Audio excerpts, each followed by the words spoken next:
Operation Sindoor పేరుతో యుద్ధం జరుగుతున్న ఈ సమయంలో ప్రభాస్ దేశం తరపున స్ట్రాంగ్ గా నిలబడ్డాడు. పెహల్గాం దాడులతో చలించిపోయిన ప్రభాస్ యుద్ధం అంటూ వస్తే తగ్గేదే లేదంటూ ఇండియా కోసం నేను నిలబడతానని ట్వీట్ చేశాడు. అవసరమైతే దేశం కోసం నా ఆస్తి మొత్తం ఇచ్చేస్తానని, దేశం కోసం ప్రతి ఒక్కరూ సైనికుడిలా మారాల్సి వస్తే ముందు వరుసలో నేనుంటానంటూ దేశం గర్వించే విధంగా మాట్లాడాడు ప్రభాస్ సైనికుల ప్రాణాలకి రక్షణగా ఉండాలని, వారికి అవసరమయ్యే బుల్లెట్ ప్రూఫ్ జాకెట్స్ ప్రతి సైనికుడికి అందాలని, అందుకు అవసరమైన విరాళాన్ని నేను స్పాన్సర్ చేస్తానని చెప్పడంతో ప్రభాస్ మళ్లీ వార్తల్లో నిలిచాడు. ప్రభాస్ కి డొనేషన్స్ ఇవ్వడం కొత్తేవి కాదు. కోవిడ్ టైంలో బాహుబలి టీం తరపు నుండి దేశం కోసం 100 కోట్ల విరాళం ఇచ్చిన నిజమైన దానకర్ణుడు ప్రభాస్.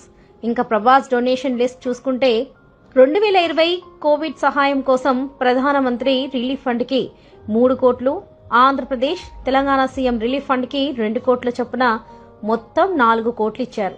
ఇక 2018 కేరళ వరదలు, కేరళ సీఎం రిలీఫ్ ఫండ్ కి 1 కోటి, 2021 ఆంధ్రప్రదేశ్ వరదలు, ఏపీ సీఎం రిలీఫ్ ఫండ్ కి 1 కోటి, 2024 వైనాడ్ ల్యాండ్ స్లైడ్ కేరళలో కేరళ సీఎం రిలీఫ్ ఫండ్ కి 2 కోట్లు.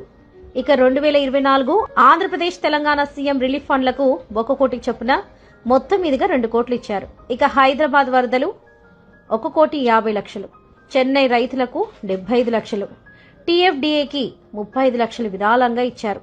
ఇవన్నీ అఫీషియల్ గా ఇచ్చినవే. ఇంతేకాకుండా 2020 కాజీపల్లి రిజర్వ్ ఫారెస్ట్ లో 1650 ఎకరాల ఫారెస్ట్ అడాప్ట్ చేసుకుని అక్కడ ఎకో పార్క్ డెవలప్మెంట్ కోసం 2 కోట్ల డొనేషన్ ఇవ్వడం కూడా జరిగింది.